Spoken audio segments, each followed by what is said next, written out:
Buenos días. En esta oportunidad vamos a hablar sobre el examen físico de músculo esquelético, la primera parte. Con esto iniciamos todas las clases correspondientes al tercer registro de Nosología 1, el último registro del ciclo 1, 2020. El sistema musculoesquelético está compuesto por huesos, músculos, articulaciones y el sistema nervioso. Tiene como función proporcionar estabilidad y movilidad necesarias para la actividad física. Si nosotros quisiéramos resumir las tres principales funciones del sistema musculoesquelético son soporte, locomoción y protección. Epidemiológicamente podemos hablar que las enfermedades del sistema musculoesquelético representan en Estados Unidos el 15 al 30% de las consultas externas y lo incluyen entre 100 y 120 diferentes tipos de enfermedades reumáticas. En Estados Unidos, 40 millones de personas padecen alguna enfermedad reumática y eso los hace tener no solo llegar rápidamente a la consulta externa, sino que también tener muchas secuelas sobre su locomoción y su marcha. 3 de los 10 principales diagnósticos ambulatorios son de patología musculoesquelética. Por ejemplo, la artrosis, solo la artrosis, no estoy hablando de artritis, sino que artrosis, ya vamos a ver más adelante la diferencia, afecta a 1 de cada 5 estadounidenses, o por lo menos 19% de su población, y constituye el principal causa de discapacidad con un costo de más de 128 mil millones de dólares anuales. Entre las principales afecciones del sistema musculoesquelético tenemos las afecciones o los problemas de columna vertebral o de espalda, que se sitúan en la segunda posición y que afectan más o menos al 17% de los estadounidenses. ¿Cómo podríamos nosotros agrupar las principales afecciones del sistema musculoesquelético? Aquí tenemos un cuadro en el cual podemos ver las principales afecciones: el lumbago, la artrosis, la fibromialgia, la artritis reumatoidea, la gota, el síndrome del túnel del carpo, la polimialgia reumática, la espondilitis anquilosante, el lupus eritematoso sistémico, que en sí mismo no es una enfermedad musculoesquelética, pero tiene secuelas musculoesqueléticas, artritis psoriásicas, esclerodermias y miositis. Vamos entonces a revisar anatómicamente las partes que comprenden el músculo esquelético para poder entender el abordaje semiológico de la patología musculoesquelética. Vamos a decir primero que vamos a comenzar con la parte de las articulaciones. En las articulaciones vamos a tener 4 grandes grupos: la cápsula y el cartílago articular, la membrana sinovial y el líquido sinovial, los ligamentos intraarticulares y el hueso yuxta. El cartílago articular consta de 2 partes principales: una matriz de colágeno que contiene iones cargados y agua. Esto que permite al cartílago cambiar de forma, adaptarse a diferentes situaciones, a cambios de presión, a carga, a peso, y actúa como una almohada, como un amortiguador para el hueso subyacente. Es decir, esta composición anatómica de la cual la forma el cartílago articular es lo que hace que se vuelva como una almohada o un amortiguador para cambios de posición, para presión, para carga, etc. Y que no dañe el hueso subyacente. Es una forma de protección. Por su parte, el líquido sinovial nutre el cartílago articular avascular que está relativamente contiguo a él. Aquí tenemos una figura de un cartílago articular. Aquí tenemos el líquido sinovial, tenemos el estrato fibroso, el estrato sinovial, la cápsula, ¿verdad? Todo lo que conforma la cápsula articular, y esto celestito que vemos aquí es el cartílago articular, que cuando tenemos cambios de presión o de peso, esto se puede cambiar de forma y poder soportar para que el hueso subyacente no sufra ningún daño. Y en medio de este estamos con el líquido. Y tenemos un cartílago articular de una articulación sana y un cartílago articular de una osteoartritis, ya con una patología. Igual, la parte celeste es el cartílago articular propiamente dicho, la parte rosadita que vemos aquí es el líquido sinovial, luego tenemos la parte del músculo, tenemos los tendones, los huesos, las cápsulas, pero hablando del cartílago, aquí tenemos las dos partes. Los dos cartílagos sufren cambios de forma para poder proteger los huesos adyacentes. Están adaptados a cambios de presión, a peso, a forma, etc. Y en una osteoartritis aquí vemos la gran diferencia entre este y este. Miren cómo está un cartílago articular que ya no está, que está gastado, ya no está como este, y que básicamente le quita toda la protección a los huesos entre sí. No tienen ya esa almohada, ese amortiguador que va a soportar los pesos y que va a hacer que los extremos de los huesos flexionen entre sí.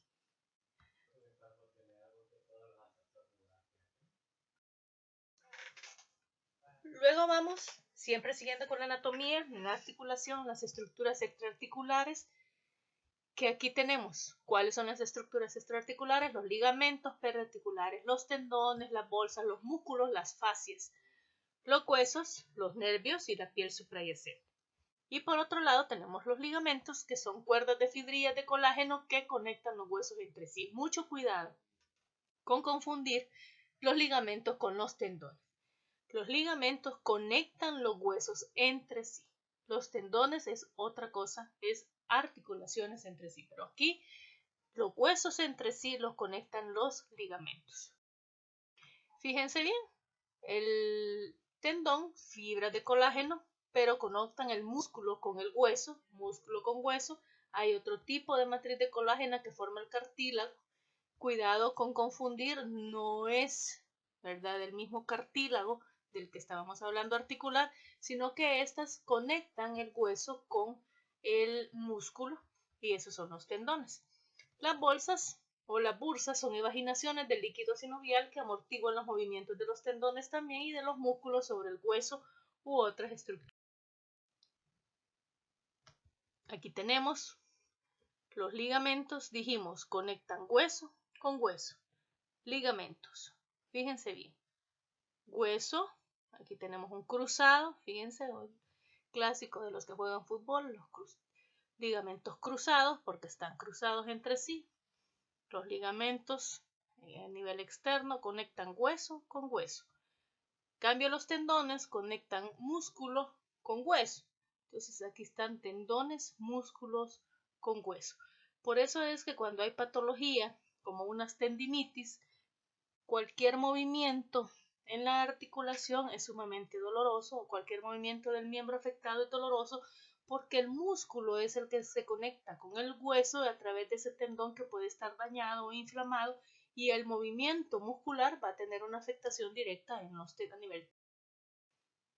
Las bolsas, por otro lado, aquí tenemos las bursas sinoviales, ¿verdad?, que también forman una parte de protección, y esto es bien importante porque estos protegen a los tendones a que no, al movimiento de los tendones también van a proteger aquí estas bolsas.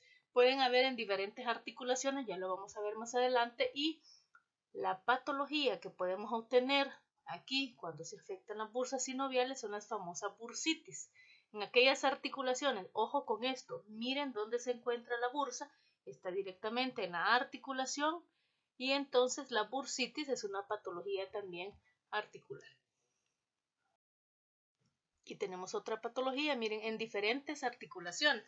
Por ejemplo, tenemos la articulación de la cadera, la articulación femoral, miren dónde están las bursas, la articulación de la rodilla, tenemos la articulación del hombro, miren dónde están las bursas, y tenemos la articulación del codo, que son bursitis del codo muy, pero muy comunes. Y cuando vayamos a ver la patología musculoesquelética a nivel del codo, entonces ahí aparecerán las famosas bursitis del codo. En general, ¿cuáles serían los componentes del sistema musculoesquelético? A estos tres niveles es que vamos a tener las diferentes patologías o afecciones de músculo esquelético. Los tendones, ya dijimos, bandas de tejido conectivo que conectan músculo con hueso. Los ligamentos, que son también bandas de tejido conectivo duro y elástico, pero que rodean las articulaciones y usan los huesos entre sí. Y las bursas, que son sacos de líquidos ubicados entre los tejidos que se. Cada una de las principales articulaciones tienen un perfil anatómico y un movimiento unidireccional únicos, y esto es bien importante que nosotros lo sepamos. Cuando nosotros vayamos a estudiar la semiología musculoesquelética, vamos a comenzar desde las articulaciones cefalocaudales. Ya vamos a ver más adelante que vamos a iniciar con la articulación temporomandibular, la articulación de la mandíbula.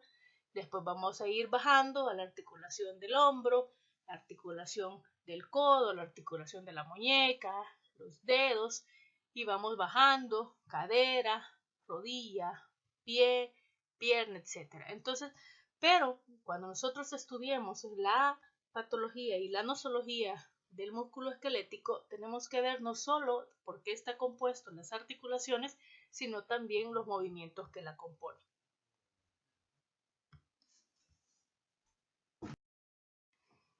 Vamos a hablar ahora de cuáles son los principales tipos de articulaciones que tenemos. Articulaciones básicamente tenemos 3 tipos y también tienen que ver con sus características, sus movimientos y ejemplos anatómicos donde las vamos a encontrar. 3 tipos de articulaciones. Tenemos una articulación sinovial, una articulación cartilaginosa, una articulación fibrosa. 3 tipos: sinovial, entonces cartilaginosa y fibrosa. Sinovial es cuando los huesos no se colocan entre sí. Estas articulaciones se mueven libremente dentro de los límites de los ligamentos circundantes.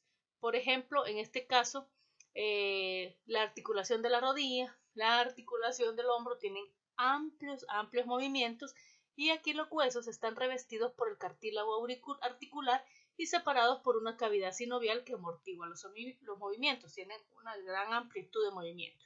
Por eso cuando nosotros lo vemos característicamente como un grado de movimiento, básicamente su grado de movimiento es total. Ejemplos clásicos de articulaciones sinoviales: rodilla y hombro. Luego tenemos la articulación cartilaginosa, que son las que están situadas entre las vértebras, entre la sínfisis del pubis, y son poco móviles. Aquí su grado de movimiento son ligeros, y el ejemplo clásico son los cuerpos vertebrales de la columna. No tenemos una columna rígida, no, tenemos un movimiento, pero el movimiento es muy limitado. Y luego tenemos las articulaciones de tipo fibroso, clásicas de las estructuras craneales. Las capas intermedias del tejido fibroso o del cartílago permiten que se encuentren unidos los huesos. Se encuentran prácticamente los huesos aquí en contacto directo, pero siempre hay, como les digo, una pequeña capa fibrosa que los separa. El movimiento no es muy apreciable, puede haber una limitante de movimiento y solo podríamos decir que tiene un movimiento pero muy leve, y lo clásico es las suturas. ¿Cuáles son los trastornos del sistema musculoesquelético? Cuando empezamos nosotros a evaluar a un paciente y le vamos a evaluar la parte musculoesquelética, 6 cosas son las básicas que nosotros podemos encontrar como alteraciones principales en el sistema: dolor, deformidad, inflamación, reducción de movilidad, disminución de la función y características sistémicas que puedan acompañar trastornos del músculo esquelético. Vamos entonces ahora a hablar de la historia clínica. ¿Qué va a llevar o por qué va a consultar un paciente con trastornos musculoesqueléticos?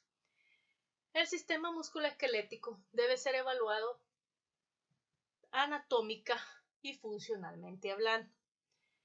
¿En qué sentido? Hemos venido hablando algunas reseñas anatómicas de qué están compuestas las articulaciones, qué son los tendones, qué son los ligamentos, cuáles son los grados de movimiento, los diferentes tipos de características clínicas de las articulaciones. ¿Y esto por qué lo hacemos? Porque cada articulación es distinta. Cada articulación o cada afección musculoesquelética, dependiendo de dónde sea, se va a manejar de distinta manera. Por ejemplo, los miembros inferiores toleran peso y permiten la deambulación. Por lo tanto, cualquier afección a este nivel va a tener que ver con marcha, con deambulación, con debilidad, con dificultad para el movimiento, etc.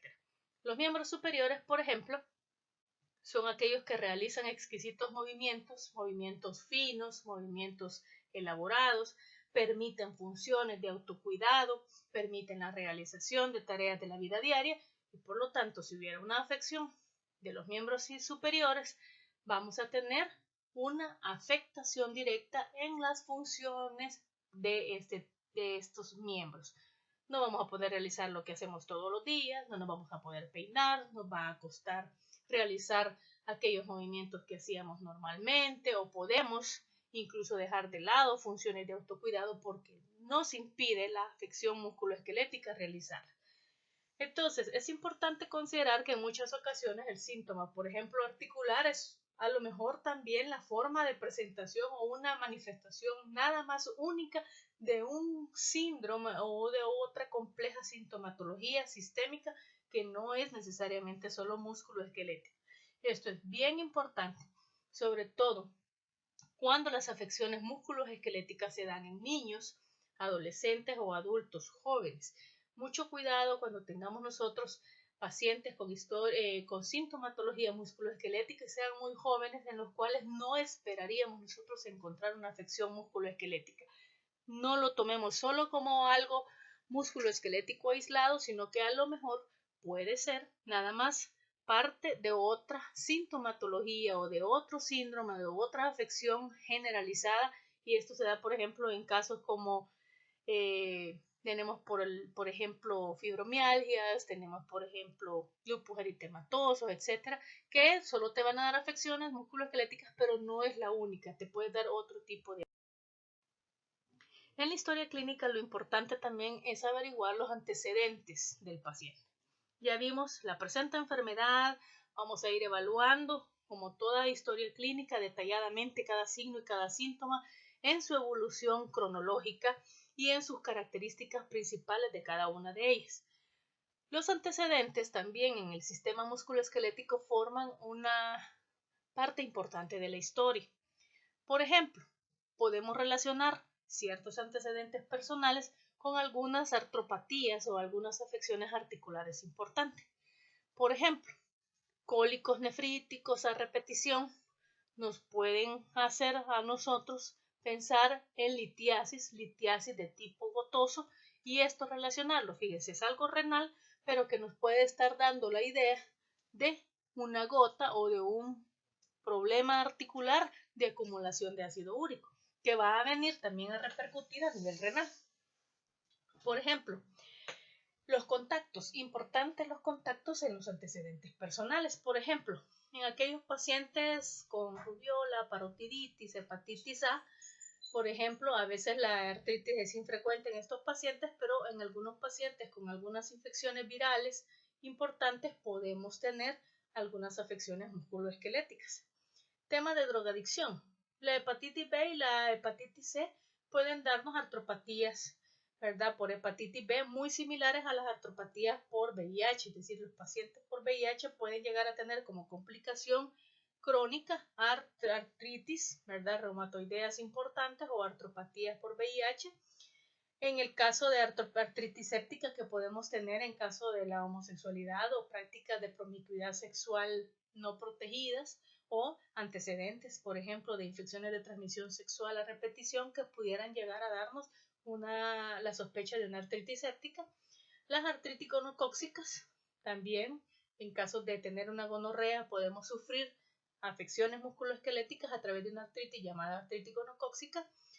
Dijimos, hay artropatía por VIH y artropatías virales en el caso de hepatitis B. Antecedentes de pacientes con alcoholismo, esto lo vemos muy frecuentemente en las historias clínicas, ¿verdad? Dentro de los hábitos del paciente el alcoholismo podemos llegar a tener casos de artritis sépticas y también las famosas NOAs que son necrosis óseas avasculares o incluso gota.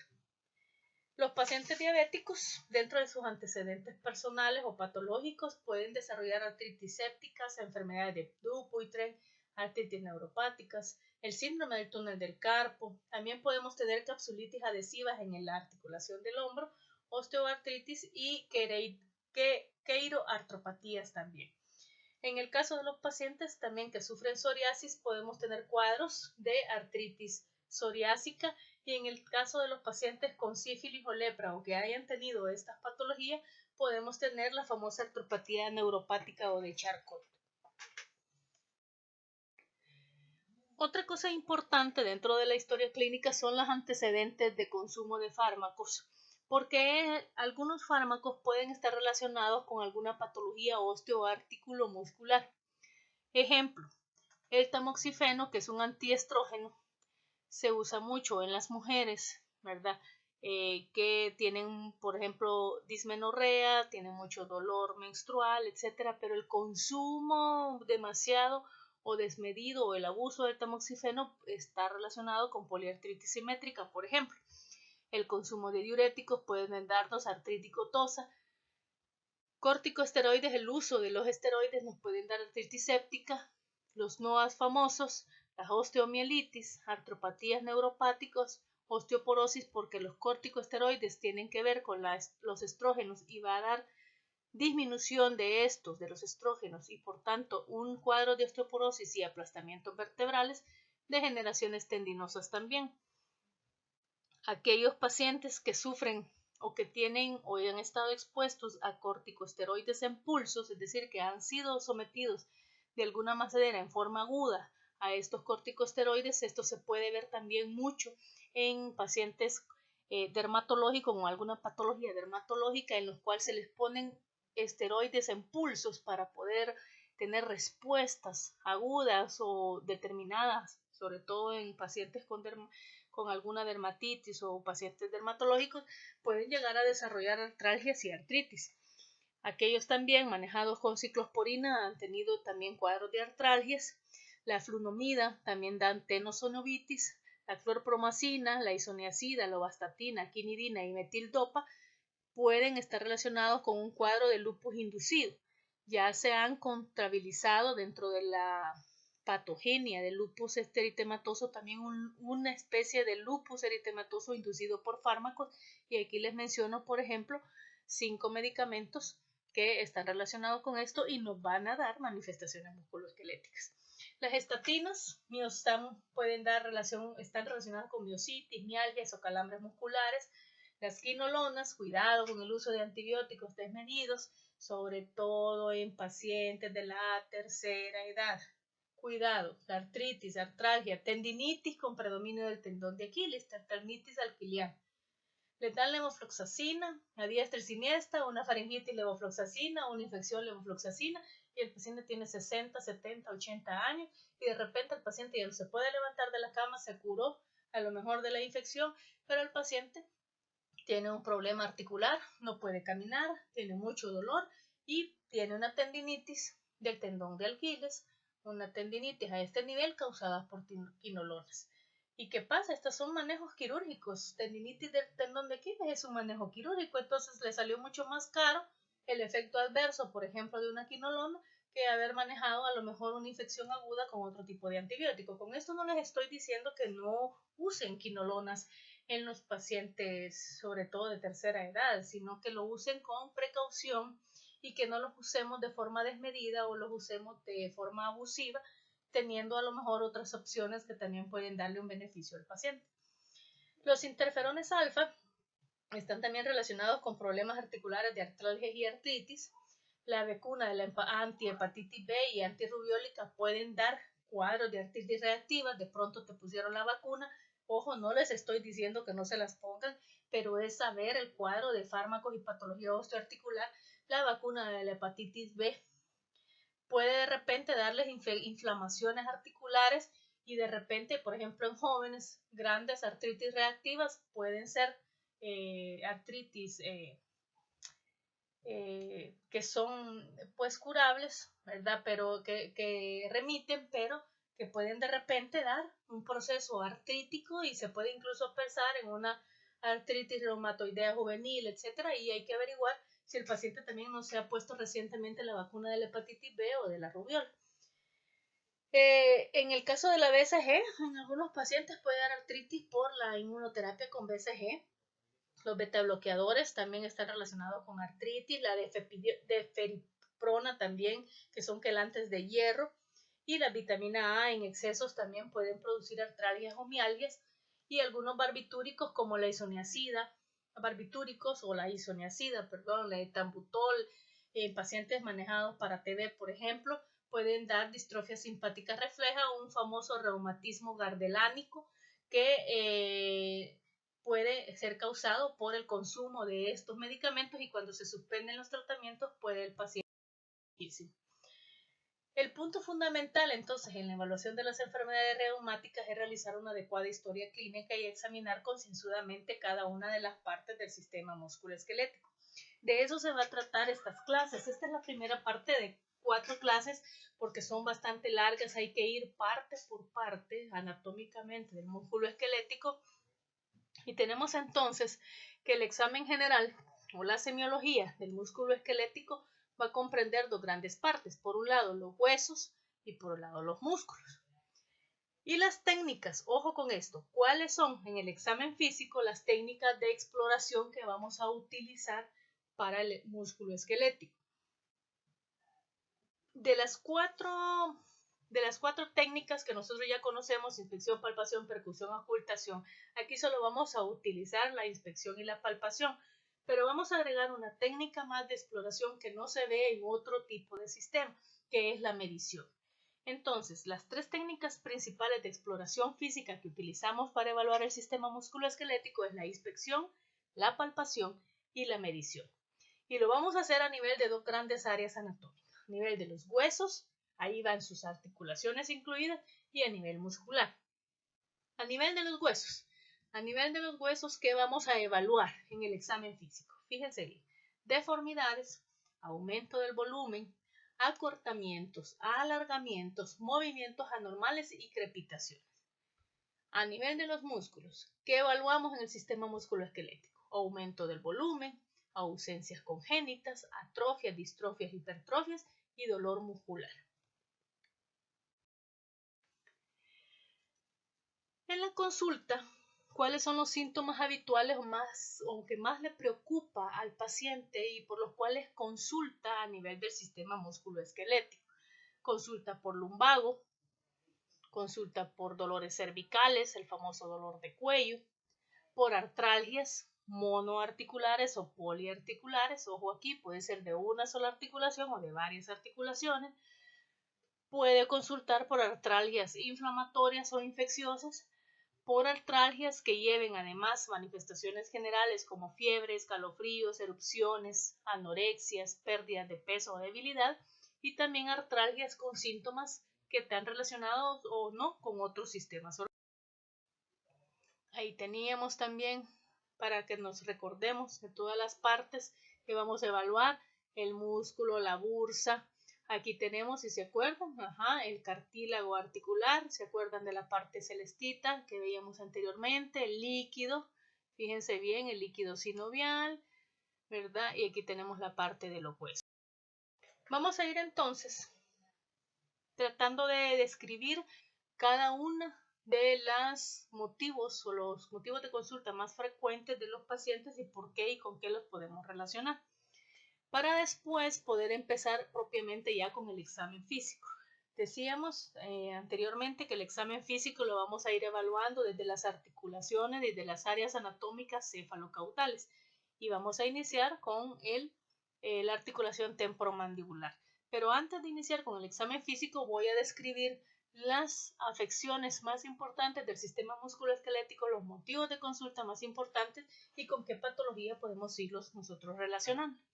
Empezamos entonces con el tema de dolor.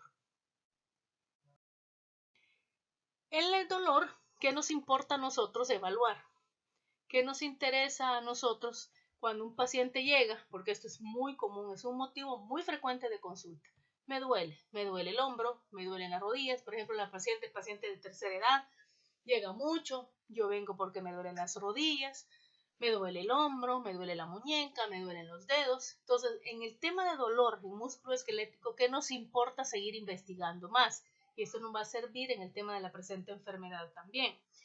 La duración del dolor. ¿Desde cuándo le duele? ¿Es un dolor agudo o es un dolor crónico? Esto es sumamente importante que lo averigüemos. Sobre todo, y esto tenemos que tenerlo en cuenta en cualquier tipo de paciente, pero en paciente joven y en paciente de tercera edad esto puede cambiar y ser habitualmente uno más agudo y el otro más crónico.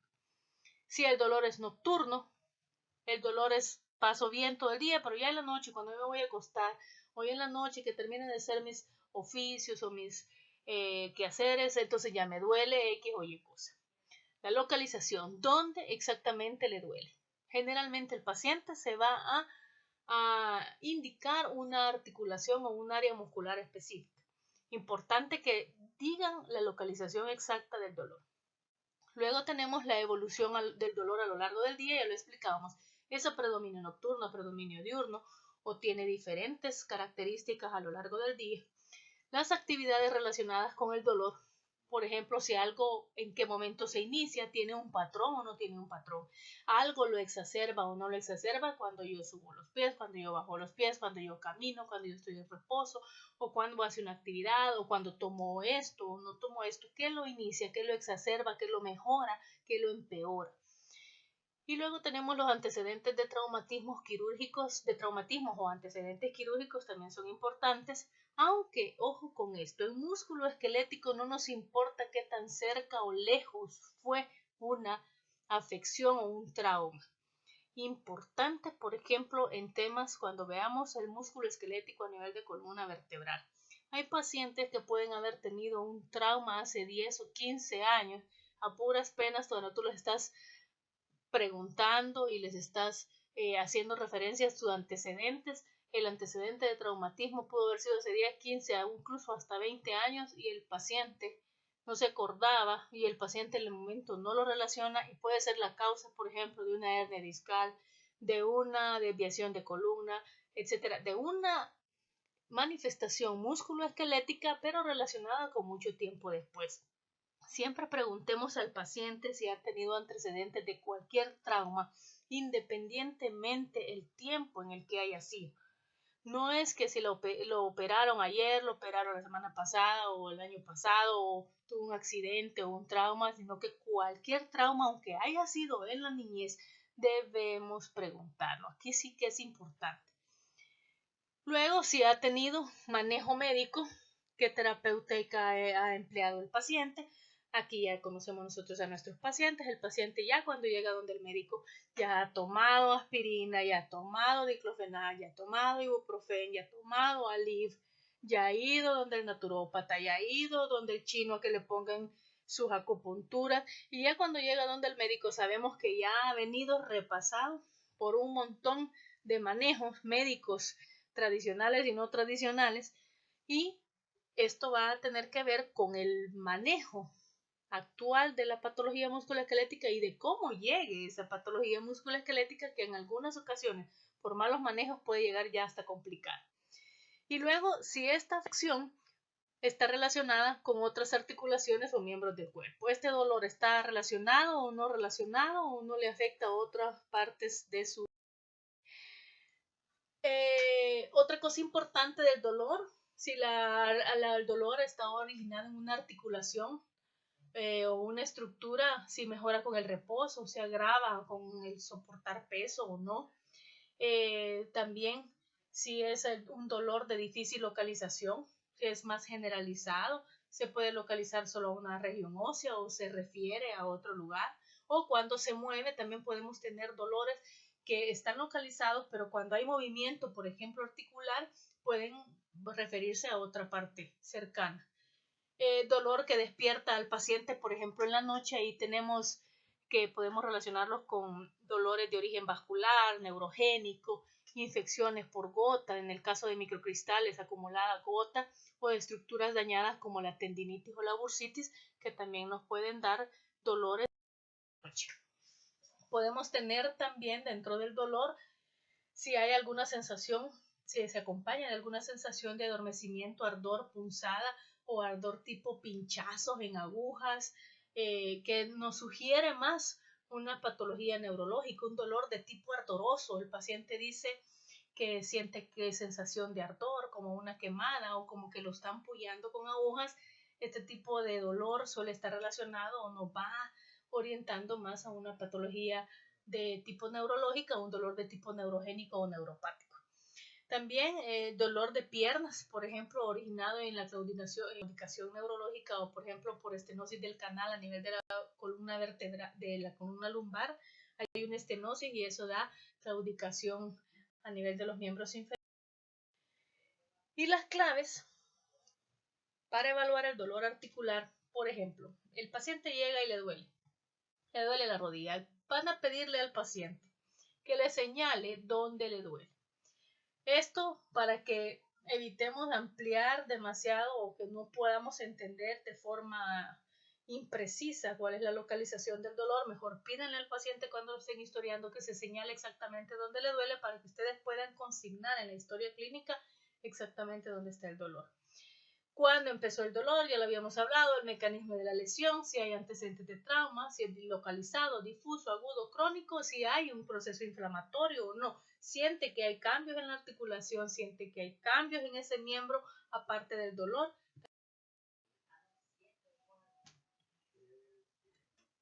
Síntomas de alarma, por ejemplo, ¿cuándo nos va a hacer saltar un poco más? Es decir, tenemos que poner un poco las antenitas paraditas en caso que tengamos un síndrome, un sistema musculoesquelético afectado, en el caso de que tengamos dolor y nos tiene que ya poner un poco más a pensar y no solo despachar al paciente y mandarlo con una ibuprofeno o con una diclofenac.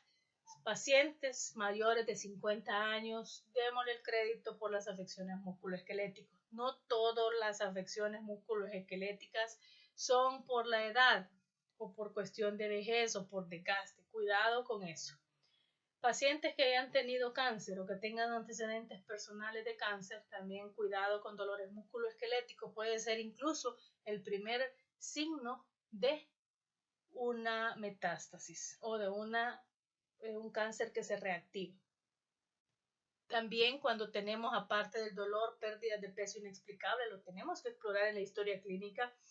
Si hay dolor durante más de un mes o que no responda a tratamiento, incluso con tratamientos de buena calidad o con especialistas, etcétera, dolores nocturnos o en reposo, y cuando hay antecedentes de drogadicción por vía endovenosa o presencia de infecciones concomitantes, cuidado.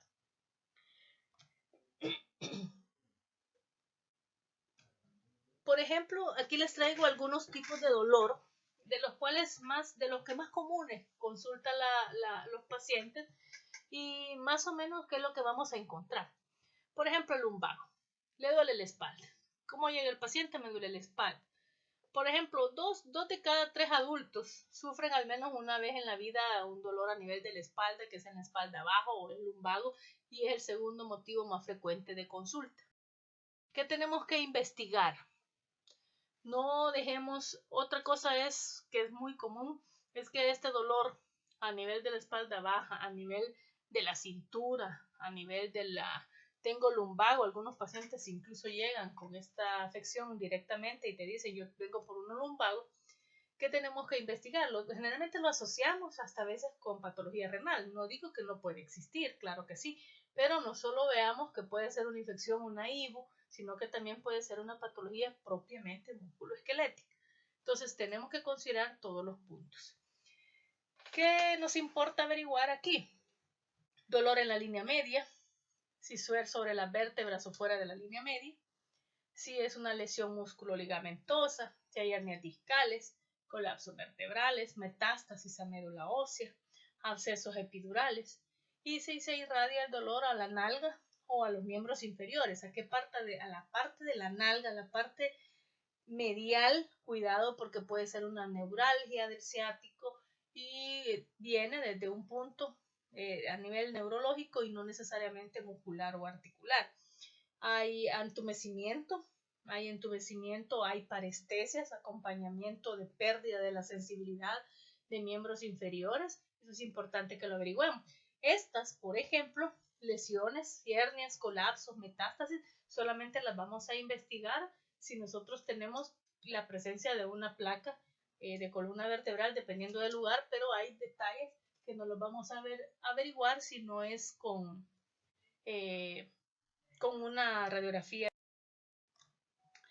Aquí tenemos una tabla del lumbago, fíjense. Y esta me gusta porque aquí habla de algunos situaciones hipotéticas que podemos tener y el diagnóstico diferencial para lumbago.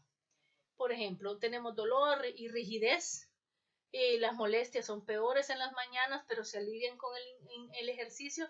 Podemos estar a las puertas de una espondiloartritis anquilosante.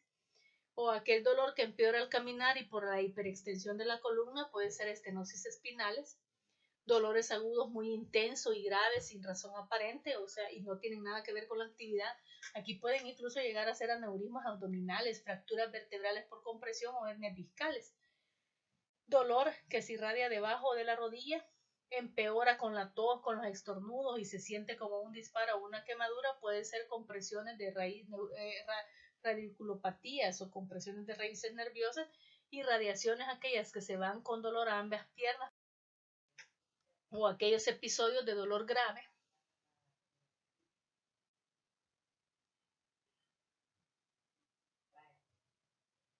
en menores de 30 años o en mayores de 50 años. Puede llegar a ser infecciones, tumores o causados por enfermedades metabólicas. Lo que yo les decía anteriormente, es decir, no tomen solo los músculos esqueléticos como único o solo. Puede estar relacionado con enfermedades incluso metabólicas o estar relacionados con patología, otro tipo de patologías sistémicas. Cuando hay dolor lumbar, fiebre, bajo de peso u otros rasgos de enfermedad sistémica, pensemos en procesos infecciosos o tumores o problemas intestinales o de la vejiga, estenosis espinales, síndromes de la caudequinas o tumores. Cuando hay traumas graves recientes y el paciente insiste o persiste con problemas de dolor a nivel lumbar, puede ser problemas de fracturas o espindololistesis, y el uso prolongado de esteroides por fracturas por compresión o abuso de drogas. También pensemos en infección, aquellos dolores que no se alivian si está en la cama o con las piernas y persiste, por ejemplo, puede ser infecciones. Y otro motivo por los cuales consulta frecuentemente el paciente llega ahí, la ciática. Este es un dolor radicular en el glúteo y en la cara posterior del miembro inferior que tiene una distribución desde la S1. Puede aumentar con la tos o con la maniobra de Valsalva. Pueden hacer ustedes la prueba, e incluso ya vamos a ver más adelante que existen mecanismos, pruebas semiológicas en el examen físico para poder descartar una neuropatía por ciática. Y dolor en el miembro inferior, vamos a tener dolores en miembros inferiores que remite con el reposo, con la flexión lumbar, ya que hay una estenosis del conducto raquídeo, y cuando flexionamos a nivel lumbar mejora bastante porque abrimos el espacio y liberamos un poco esta estenosis. Y si hay, tenemos que preguntar, en este caso, no solo dar por hecho que es una ciática, tenemos que preguntar si no hay una disfunción vesical o intestinal asociada, como por ejemplo una incontinencia vesical o problemas de incontinencia intestinal, ¿verdad? Fecal, que puedan estar asociadas a esto.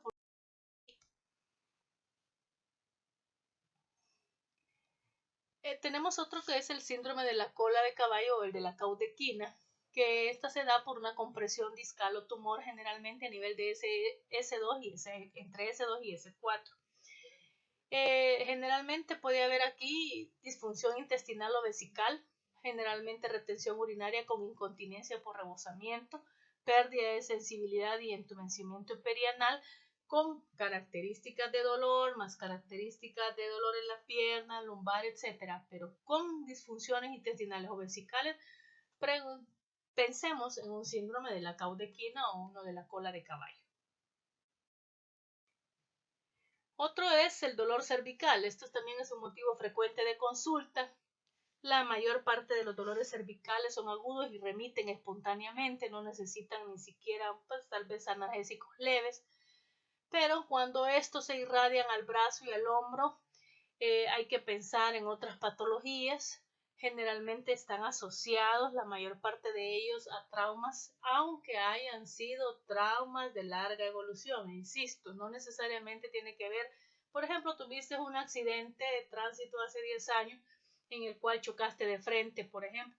Tenemos el efecto del látigo. El efecto del látigo es cuando tú chocas de frente y te vas hacia adelante, siempre tienes ese movimiento del cuello, que saben que ahora todos los vehículos por regla, por seguridad, tienen que traer el apoyacabezas precisamente para evitar traumas mortales cervicales, pero siempre vas a tener ese movimiento, y cuando se tiene este movimiento tipo látigo, aunque haya sido hace mucho tiempo, pueden haber daños a nivel del cuello, a nivel cervical, que se vienen a presentar incluso hasta años después.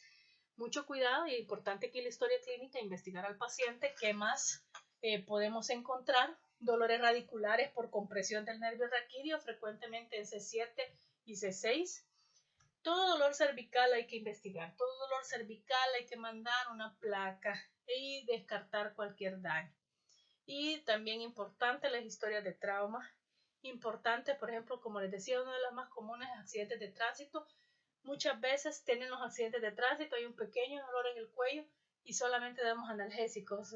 Muchos neurólogos recomiendan que ante algún trauma, por muy pequeño que sea cervical, usar collarín, usar algo que nos sostenga el cuello por lo menos una semana para poder darle al cuello una mejora, un reposo adecuado y no tener posteriormente este tipo de dolor cervical permanente, crónico, y que podamos tener incluso otros daños que nos pueden llevar a estos síntomas.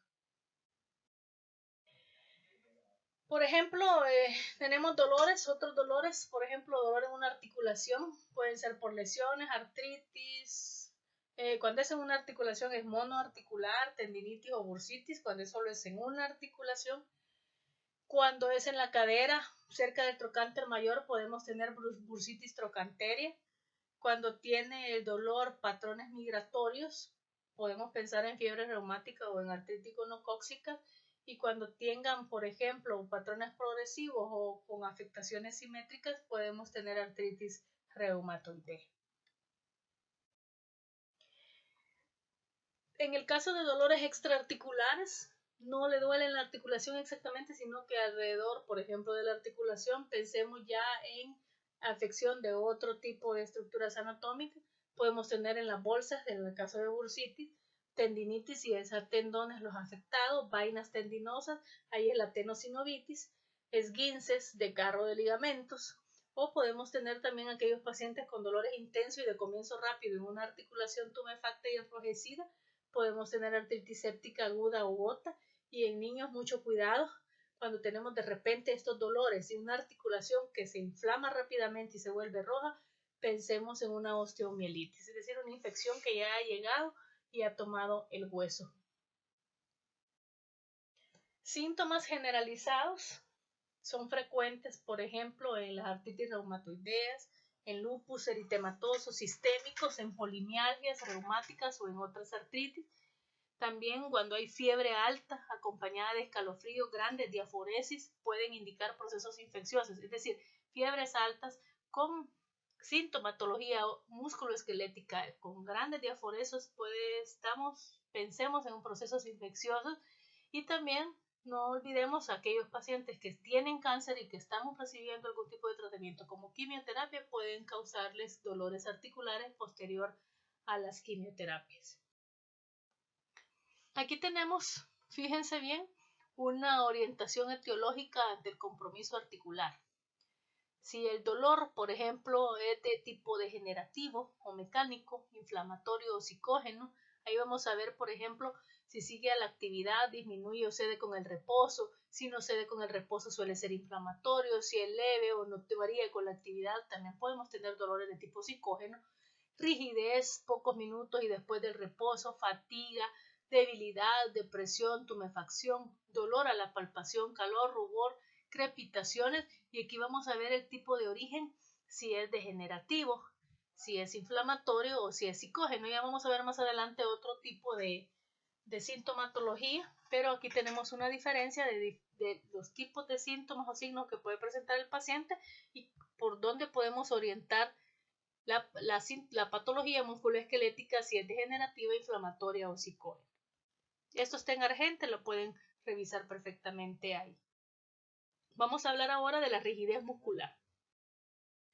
La rigidez muscular, cuando está presente después de un tiempo de reposo prolongado, es generalmente, pensemos en enfermedades articulares inflamatorias o sinovitis. Podemos tener rigidez muscular de forma aguda o muy poco tiempo, cuando la duración es mayor de 30 minutos y es proporcional a procesos inflamatorios. El paciente mejora en los movimientos de las articulaciones durante el día. También puede presentarse rigidez muscular ya de forma más permanente en pacientes como con enfermedad de Parkinson, hipotiroidismo, ancianos o osteoartrosis. Vamos a hablar ahora de la debilidad muscular. La debilidad es una pérdida de fuerza, potencia o resistencia que dificulta iniciar o mantener las actividades que requieren fuerza. Ojo con esto. Es la pérdida de fuerza, potencia o resistencia que dificulta iniciar o mantener actividades que requieran fuerza. Podemos tener diferentes tipos, según las características, diferentes tipos de debilidad. Podemos tener una debilidad generalizada, podemos tener debilidades con pérdida de fuerza, debilidades musculares pero que tengan parestesias y debilidades con dolor o calambres. Por ejemplo, la debilidad generalizada. Generalmente sin dolor, con fatiga fácil, la podemos encontrar en pacientes que presentan atrofias por desuso, en miastenias, en enfermedades crónicas que afectan la condición física y que no pueden moverse los pacientes, o en miopatías. Aquellas debilidades que presentan pérdida de fuerza generalmente son indoloras de un grupo muscular y son causadas por denervaciones completas, daño de la raíz nerviosa de toda el área. En este caso, por ejemplo, en la poliomielitis hay un daño total de la raíz nerviosa, entonces hay una denervación completa que causa pérdida de fuerza de ese miembro. Y en atrofias musculares también lo podemos observar. Y tenemos debilidades musculares con parestesia en neuropatías por atrapamiento, en radiculopatías, por ejemplo en el síndrome del túnel del carpo, y en la ciática podemos encontrar que hay debilidad con parestesia, cambios en la sensibilidad. Y debilidad con dolor o calambres, que podemos encontrarlo en enfermedades metabólicas del músculo o en miopatías inflamatorias. Cuando nosotros tenemos pacientes con pérdida de fuerza en la cintura escapular o pelviana y además presenta dificultad en elevar la cabeza, pensemos en dos cuadros importantes: polimiositis y dermatomiositis. Fíjense bien, pérdida de fuerza en la cintura escapular y pelviana, dificultad en elevar la cabeza y obviamente estos signos dermatológicos que no nos dejan mentir. Pensemos polimiositis o dermatomiositis. Pérdida de fuerza que se limita, por ejemplo, a los músculos oculares. Nada más son los músculos del ojo los que están afectados. La primera escoge es una miastenia gravis, que es una debilidad. Fíjense bien, una debilidad. No estoy hablando de una parálisis, una debilidad del músculo orbicular. Distrofias miotónicas o miopatías mitocondriales, pero lo más frecuente que les pongo en este cuadro, por ejemplo, esta chica, es una miastenia gravis, es una debilidad de los músculos oculares y no tiene debilidad en otra parte del cuerpo, solamente en esta. Pensemos en una miastenia grave, que es una patología muscular. La tumefacción, ese es otro cuadro con el que nos vamos a encontrar en la patología musculoesquelética. ¿Qué es una tumefacción? Y esta es una palabra que la deben usar ya ustedes en las historias clínicas y la van a estar usando dentro de su cuadro clínico. La tumefacción en el músculo esquelético no es más que una inflamación localizada. La tumefacción, pérdida de la movilidad pasiva o bloqueo son generalmente indicaciones de dolor de origen articular y que pueden dar estas inflamaciones localizadas que les vamos a denominar tumefacción. Pueden haber tumefacciones palpables y las tumefacciones palpables pueden afectar a la membrana sinovial, que puede percibirse abombada o pastosa. Puede haber tumefacciones por derrame, es decir, una acumulación o un exceso de líquido sinovial dentro de un espacio articular, clásico, por ejemplo, de las derrames articulares a nivel de la rodilla.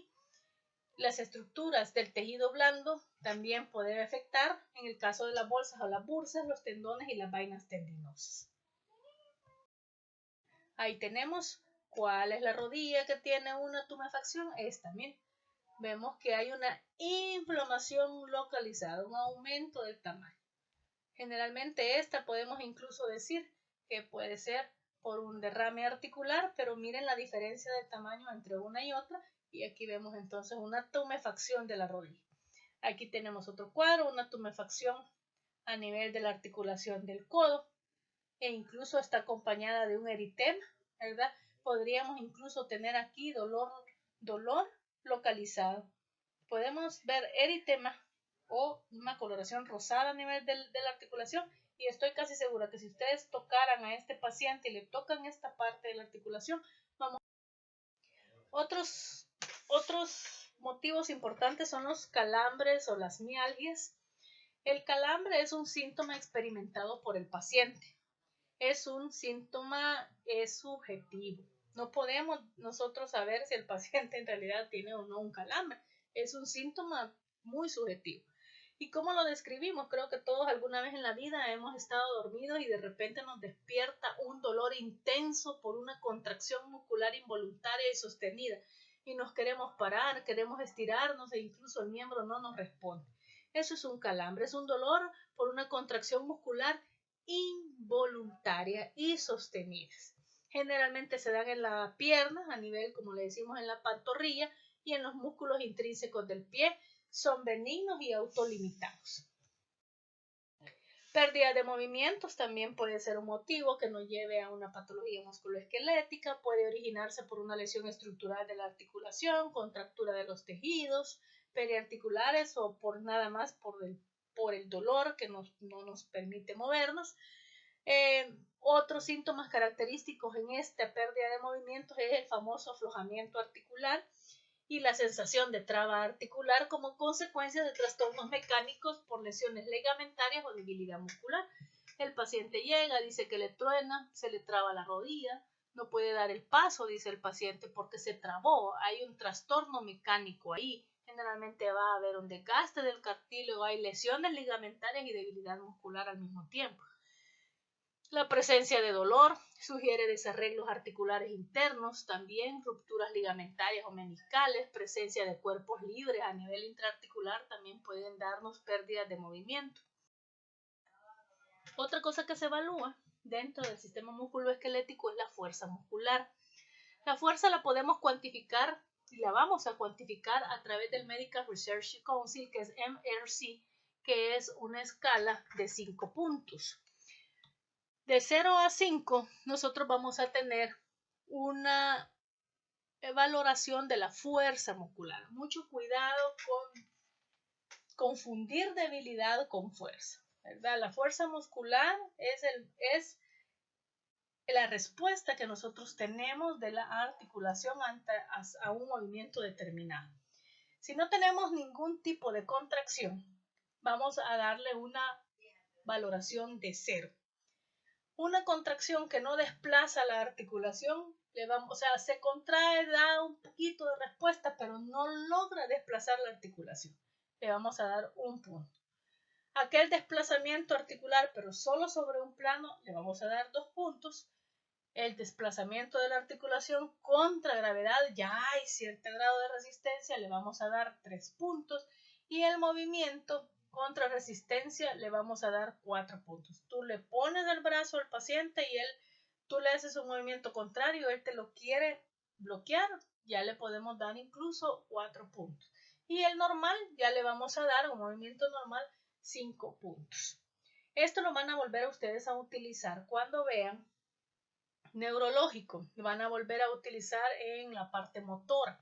Cuando se evalúe la parte motora en el examen neurológico, lo van a volver a utilizar, pero también no solo se ve en la parte neurológica, sino que se toma en cuenta también dentro del examen físico musculoesquelético. La marcha también corresponde a parte del examen neurológico, pero también lo evaluamos en el sistema musculoesquelético. Cuando vean los pacientes y evalúen la marcha, pueden valorarla desde el punto de vista musculoesquelético y también la pueden volver a consignar en las historias clínicas ya en el punto de vista neurológico. ¿Cómo vamos a evaluar la marcha? Vamos a evaluar al paciente cuando camina, cuando voltea, cuando regresa, cómo camina, cómo es la marcha, cuáles son sus características. Si el paciente está sentado frente a su escritorio, si está el paciente sentado en la cama o acostado, no podemos evaluar la marcha. Y dijimos, marcha es parte también del examen neurológico, pero también forma parte del sistema musculoesquelético. El resultado que te dé en cualquiera de los dos lo vas a consignar en ambas áreas. Vas a buscar en la marcha, vas a poner al paciente a caminar, que camine hacia ti, que se voltee y se regrese. ¿Y qué vas a evaluar? Buscar limitaciones, dificultad del movimiento, deformidades, desequilibrios. Tienes que evaluar el tipo de marcha. Pudiéramos pensar que no hay algo que evaluar. Claro que sí, la marcha normal tiene dos fases, aunque no la sepamos porque es algo a veces hasta cierto punto y que no lo tenemos voluntariamente definido o mentalmente definido, no lo tenemos conscientemente, sino que lo realizamos de una forma pues habitual, pero tiene dos fases, una fase de estancia y una fase de movimiento. Una fase de estancia, es decir, nos paramos aunque no lo veamos el 60% que es la fase y la otra el movimiento que es un 40%. Podemos tener, no me voy a ahondar en esta parte de la marcha porque como les repito es parte del examen neurológico y en neurológico lo van a ver con mayor amplitud, pero sí se evalúa también el músculo esquelético. Aquí podemos tener ejemplos de alteraciones, la marcha antálgica, que es una corta fase de estancia sobre un lado con dolor, o el paciente se va hacia un lado y le duele y tiene una fase de estancia. Una fase metatarsálgica, cuando el paciente evita el apoyo sobre el antepié porque generalmente hay cuadros de dolor, o una marcha de Trendelenburg cuando es una característica marcha con inclinación por una debilidad del músculo glúteo medio, entonces se va hacia un lado y el paciente camina como de lado. Ahí tenemos otros ejemplos, lo van a ver como les decía yo, lo van a ver con mayor amplitud en el examen neurológico, pero también se va a volver a ver en la NOSO 2 cuando veamos algunos trastornos piramidales o de segunda neurona, etcétera, que pueden afectar este tipo, o en los cerebelosos que también afectan marcha. Tenemos el estepaje, que es, por eso estepaje viene de marcha, de un desfile, ¿verdad? El paciente levanta la pierna, nadie camina de esta manera de forma normal, sino que cuando hace este movimiento como que está en un desfile. Esta es una marcha Steppach, se llama en neurología. También el hemipléjico que hace un movimiento circular cada vez que levanta un pie y que tiene que ver con hemiplejías. Generalmente estos son los pacientes o las secuelas de los pacientes con ACV. Tienen como secuela una hemiplejía flácida y entonces el paciente queda con este tipo de marcha. El parkinsoniano que realmente casi no levanta el pie y arrastra parte porque el paciente, como dijimos, lo mencionamos anteriormente, tiene un cuadro de rigidez muscular que no le permite realizar una marcha normal. Generalmente es una marcha arrastrada. La apraxia también, el paciente está inclinado hacia adelante, mueve las manos de una forma amplia y arrastra. Y el psicógeno, que tenemos unas marchas que son bastante atípicas y que tienen diferentes formas de presentación. Y aquí tenemos donde están también inferior, medio o superior, donde podemos encontrar los niveles de afectación a nivel neurológico, pero ya lo van a ver más adelante en neurológico. En resumen, para explorar físicamente el sistema musculoesquelético, ya dijimos que eran 3 las técnicas de exploración física: inspección, palpación y hemos agregado la parte de medición. La inspección, vamos a ver la simetría de la afectación, cambios simétricos en las articulaciones de ambos lados o si solo afecta una articulación, deformidades, alineamientos anormales de los huesos o las articulaciones. También vamos a evaluar la inspección y la palpación de tejidos circundantes, si hay lesiones en la piel, nódulos, tumefacciones, atrofias, calor, dolor, lesiones también en la piel son importantes evaluar. Describan si hay crepitaciones o crujidos articulares audibles o palpables. Toquen la articulación y den en la articulación. Cuando la están palpando hay que pedir al paciente que la mueva para ustedes palpar y percibir crepitaciones o crujidos articulares cuando hay movimientos de tendones o ligamentos o en áreas con pérdida de cartílago. Analicen según la escala que presentamos la fuerza muscular. Busquemos signos de inflamación y artritis, tumefacción, color, cambios de coloración, dolor, eritema, calor local importante, afectaciones en una sola articulación, generalmente pueden ser por traumas o artritis sépticas o gotas, y generalmente cuando hay afectación poliarticular o de varias articulaciones podemos tener o sospechar una artritis reumatoidea. Aquí tenemos entonces una evaluación de los signos y los síntomas osteoarticulares y por ejemplo, cuál es tu utilidad a nivel de cuando vas a hacer el diagnóstico. ¿Qué nos orienta? ¿Una tendinitis, una bursitis o una lesión articular no inflamatoria o ya, por ejemplo, enfermedades reumáticas sistémicas? Por ejemplo, la rigidez matinal. ¿Es focal o es breve? Normalmente si es una tendinitis o bursitis, también en lesiones articulares no inflamatorias, pero esto muy prolongada en enfermedades reumáticas sistémicas. Acompañamiento de síntomas generales casi siempre lo vamos a tener únicamente cuando la sintomatología osteoarticular es sistémica. Se exacerban con el uso del miembro, con el uso de la articulación, generalmente en tendinitis y bursitis, en lesiones articulares en usos prolongados y con inactividades incluso prolongadas se puede exacerbar en enfermedades sistémicas. Puede estar en reposo y aún así exacerbarse. Inestabilidades o trabas articulares. Es raro en tendinitis y bursitis, a menos que hayan rupturas tendinosas o rupturas en dedo o en gatillo. Pero en lesiones articulares no inflamatorias pueden haber cuerpos libres interarticulares, lesiones internas o debilidad, y en reumáticas sistémicas es poco común. La parte de asimetría no se ve casi, es muy raro que se vea afectada en tendinitis y bursitis. Ocasionalmente podemos tener cambios en la simetría de los miembros en lesiones articulares no inflamatorias, pero es muy común tener cambios simétricos o a nivel de la simetría de los miembros en enfermedades sistémicas reumáticas. Dentro de los signos, el dolor palmatorio raro en lesiones articulares no inflamatorias, generalmente focal en tendinitis o bursitis, pero sí hay en el área articular en enfermedades sistémicas.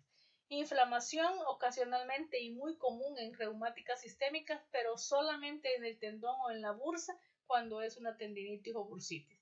Inestabilidad casi no hay, poco común en tendinitis, muy ocasional en lesiones inflamatorias y raro en enfermedades reumáticas sistémicas. Y casi siempre hay una enfermedad sistémica acompañante, nunca en lesiones articulares, casi nunca no inflamatorias o en tendinitis o bursitis.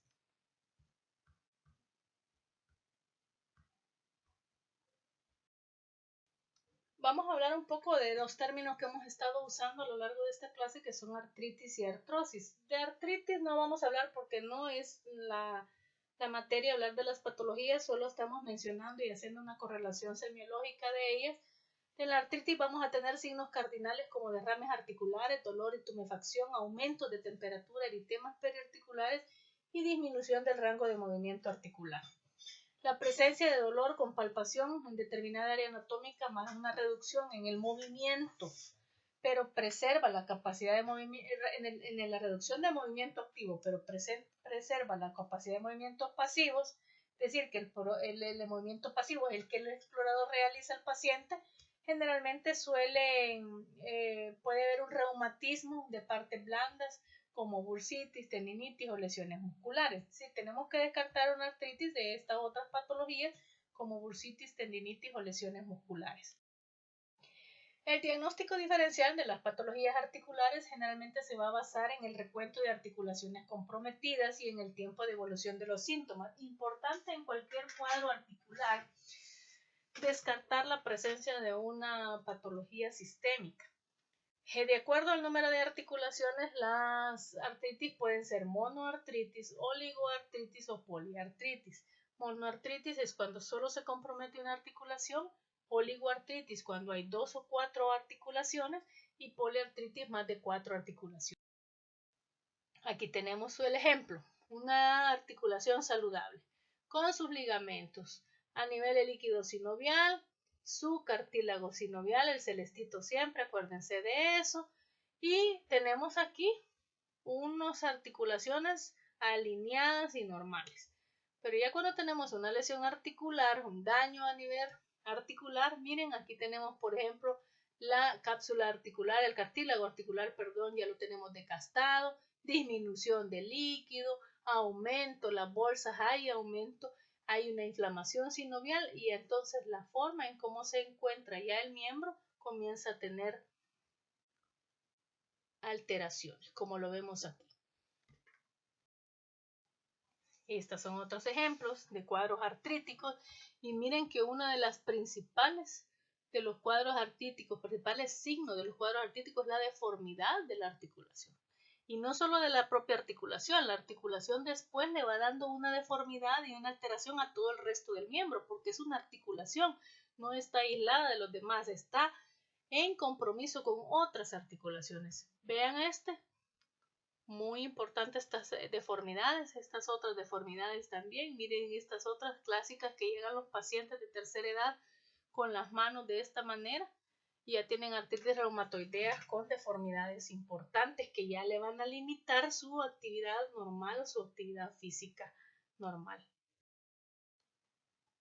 Ahí tenemos otro cuadro sobre osteoartritis tardía, hinchazones de las articulaciones. No lo dejé ver, ven que lo vamos a ver más adelante, pero como les quiero poner aquí cómo cambia la forma de la articulación debido a un problema.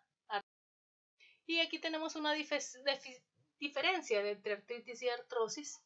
Una artritis que se suele llamar como artritis reumatoidea, también lo vamos a encontrar con ese término, o artrosis, que lo vamos a encontrar con el nombre de osteoartritis. ¿Cuál es la diferencia? Por ejemplo, la artritis generalmente ataca la membrana sinovial, pero la artrosis ataca más al cartílago. En la artritis, la principal síntoma es la inflamación articular, que casi siempre está presente, pero en la artrosis, la principal síntoma es la rigidez, el dolor, y la inflamación no es muy común. En la artritis se puede dar a cualquier edad, esto es bien importante, pero es más común entre 20 y 40 años. En cambio, la artrosis es una enfermedad más por envejecimiento y es más común después de los 40 años de edad. En la artritis podemos tener incluso presencia de síntomas extraarticulares y casi nunca en las artrosis. Las artritis dan rigidez importante, en el cambio en la artrosis dan rigidez, pero no es permanente, dura muy poco la rigidez, limita el movimiento del paciente, pero no es tanto como una artritis. El dolor empeora con el reposo en la artritis, el dolor en la artrosis empeora con la movilidad. En la artritis generalmente pueden estar asociadas a enfermedades autoinmunes, en cambio las artrosis a enfermedades no generalmente no asociadas con enfermedades autoinmunes. Con el examen físico de los miembros superiores. Ya hablamos un poco de la anamnesis, la historia clínica, los principales signos y síntomas por los cuales nos puede consultar el paciente con músculo esquelético, con una patología musculoesquelética. Entonces ahora vamos a iniciar propiamente al examen físico de cada una de las partes que comprende el sistema musculoesquelético. Vamos a iniciar, como les decía al principio, por la parte cefalocaudal. Por lo tanto, la primera articulación que vamos a evaluar en el sistema musculoesquelético es temporomandibular. La articulación temporomandibular es la articulación más activa del cuerpo. Es la articulación de la boca. Decimos que abrimos y cerramos esta articulación hasta 2000 veces al día. Entre más platicones somos y entre más comemos, más abrimos y cerramos la articulación temporomandibular y la usamos más veces en el día. Está formada por una fosa y el tubérculo articular del hueso temporal y el cóndilo de la mandíbula. Se sitúa a la mitad del trayecto entre el conducto auditivo externo y el arco cigomático y se considera, ¿se acuerdan los tipos de articulación sinovial, etcétera? Esta es una articulación de tipo sinovial. Tiene una gran amplitud de movimiento, muy amplio el movimiento que realiza. Miren, aquí está la famosa articulación temporomandibular. ¿Cuántas veces nosotros hemos masticado algo duro y de repente sentimos un tronido en este nivel? Tenemos dolor y después puede haber incluso un dolor que queda, un proceso inflamatorio, pero ¿cuántas veces hemos tenido un problema a veces de desviación o de una mala mordida que nos lleva a afectar o nos llega a alterar parte de la articulación temporomandibular? Y tenemos, para que veamos todo lo que comprende la articulación, no la desmeritemos ni la veamos porque puede ser pequeña, pero comprende tantas partes. Miren, aquí tenemos ligamentos, acuérdense, unen los ligamentos hueso con hueso. Entonces aquí tenemos los ligamentos esfenomandibulares, los estilomandibulares, ramas de la mandíbula, ramas mandibulares. cápsulas articulares, los procesos mastoides, está rodeado de muchos órganos, entonces por eso cuando hay una afectación en esta articulación, pues hay mucho dolor y puede afectar incluso hasta darnos cefaleas porque está conectada con otro montón de estructuras anatómicas. ¿Cómo nosotros vamos a hacer el examen físico de la articulación temporomandibular? Bueno, vamos a tener dos tipos de exploración física que vamos a utilizar en esta: la inspección y la palpación. Ya sé que les había dicho al principio que vamos a utilizar tres métodos para explorar físicamente en el músculo esquelético: inspección, palpación y medición, pero la medición no se va a ocupar en todas, va a ser en algunas nada más. En la inmensa mayoría, casi todas, vamos a ocupar sin inspección y palpación. En el caso de la articulación temporomandibular vamos a ocupar inspección y palpación. ¿Qué vamos a ver en la inspección? La simetría de la cara. Si la cara está alineada o se va hacia un lado o tiene problemas en la mandíbula que puede estar desviada, presencia de tumefacciones o eritemas a nivel de la articulación temporomandibular, justamente debajo del trago podemos observar este tipo de tumefacciones o eritemas, asimetrías faciales asociadas a síndromes temporomandibulares, que puede estar manifestado con dolores crónicos unilaterales o con la masticación, o cierres mandibulares o castañeteos asociados a estrés, que pueden ser también por síndromes temporomandibulares.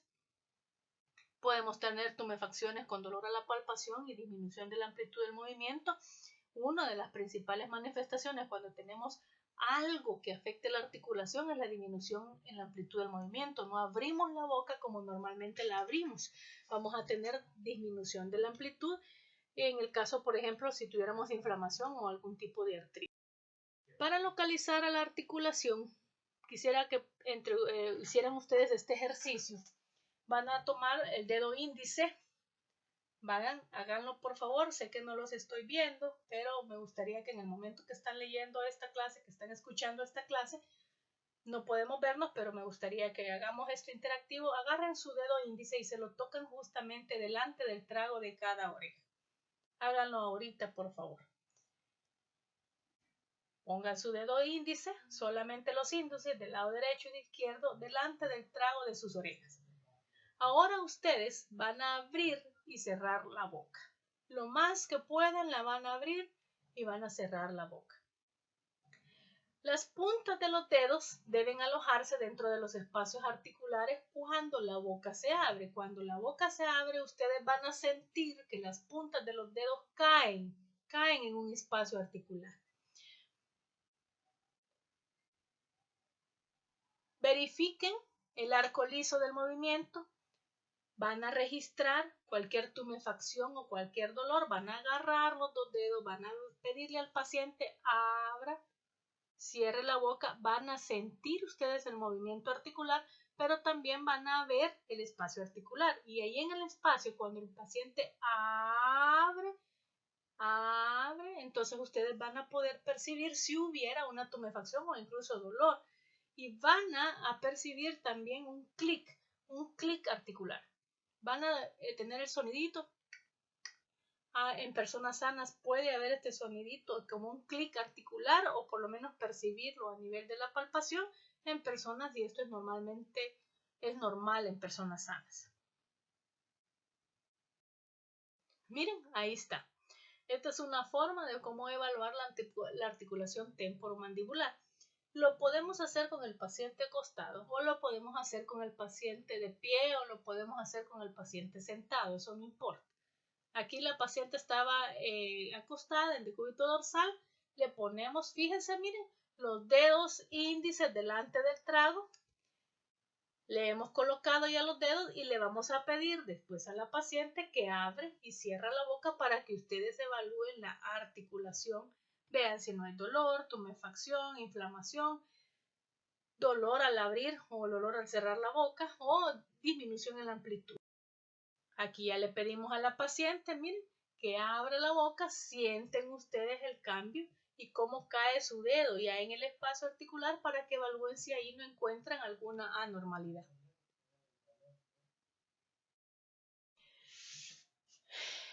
Cuando hay un clic palpable, pero muy palpable, y un tronido que es mucho más grande que lo que normalmente podemos sentir cuando cerramos o abrimos y esta articulación se mueve, podemos observarlo en casos de mala oclusión. Sobre todo vemos ese tronido muy fuerte.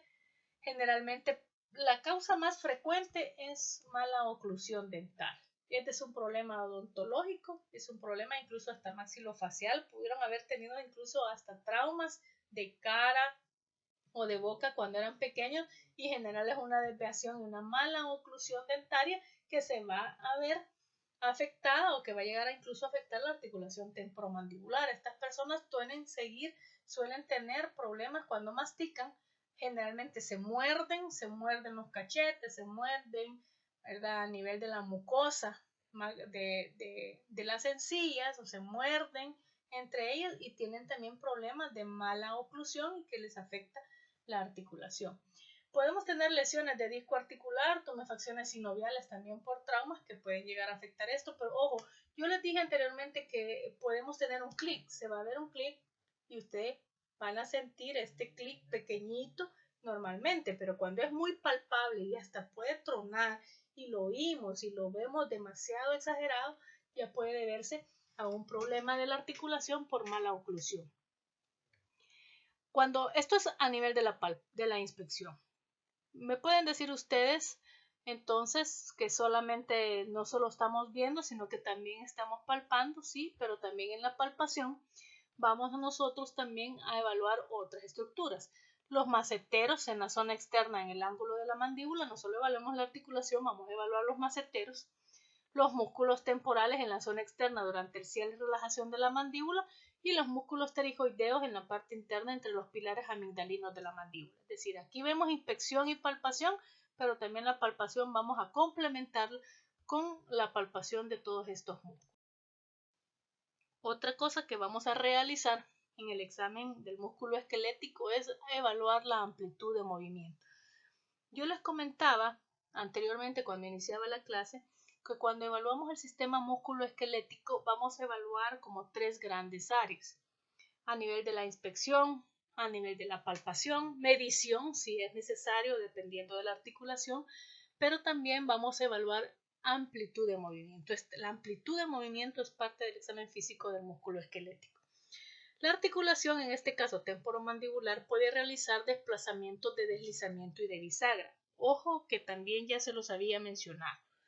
Cada articulación tiene sus propias características. Cada articulación va a realizar distintos movimientos y vamos a tener distintas opciones o distintas características a la inspección y a la palpación. En este caso, la articulación temporomandibular puede realizar movimientos de deslizamiento y en bisagra. La amplitud de movimientos en la articulación temporomandibular es triple. ¿Cómo lo van a distinguir? Van a pedir al paciente que abra y cierre la boca. Ojo con esto. Esto lo vamos a realizar ya una vez ustedes hayan terminado de realizar lo de la palpación de la articulación. Quiten los dedos de la articulación y ahora se van a poner enfrente del paciente sin tocarle la articulación, y ahora le van a pedir al paciente para evaluar los amplitud de movimiento. Van a pedirle otra vez al paciente que abra y cierre la boca, que protruya y retraiga la mandíbula, es decir, que trate de ser hacia atrás y hacia adelante la mandíbula. Eso tiene que ver con los movimientos de la articulación. Y luego también vamos a pedirle al paciente que desplace lateralmente la mandíbula de un lado a otro. Hagámoslo entre nosotros. Háganlo ustedes. Primer paso que van a realizar para evaluar la amplitud de movimiento de una articulación temporomandibular. Ya evaluamos allá la palpación. Le pusimos los dedos enfrente del trago y evaluamos si no hay tumefacciones, dolores, inflamaciones, el clic, el chasquido muy alto que puede darnos detalles de una mala oclusión dental, etc. Ahora vamos a evaluar amplitud de movimiento. Para evaluar la amplitud de movimiento, entonces se van a poner enfrente del paciente. Ahora ustedes solitos lo pueden hacer. Abran y cierren la boca lo más que puedan, hasta donde puedan abrir y cerrar la boca. Ese es el primer movimiento que evalúan. abrir y cerrar la boca. La abren y la cierran. Segundo movimiento. ¿Ya lo hicieron? Muy bien. Segundo movimiento. Van a protruir y retraer la mandíbula. Lo van a hacer hacia adelante y hacia atrás con la boca cerrada. Van a tratar, cuando estén haciendo este movimiento, van a ver ustedes que va a tenderse a abrir un poquito la boca. No se preocupen que eso es normal. Van a protruir y retraer la mandíbula hacia adelante y hacia atrás. Muy bien. Tercer movimiento que van a realizar. Van a ejecutar un movimiento de desplazamiento lateral. Sin abrir la boca, van a mover la mandíbula de un lado hacia el otro. Derecha, izquierda. Derecha, izquierda. Y cuando hagan esto, no van a poder, ya van a ver ustedes cuando lo realicen, no pueden tender 100% la boca cerrada. Siempre va a haber una separación de los labios para poder realizar el desplazamiento, ya sea hacia adelante, hacia atrás, hacia un lado y hacia otro. Repito los 3 movimientos para evaluar la amplitud de movimiento de la articulación temporomandibular. Abrir y cerrar la boca, protruir y retraer la mandíbula hacia atrás y hacia adelante, y el tercer movimiento, desplazar la mandíbula de un lado al otro.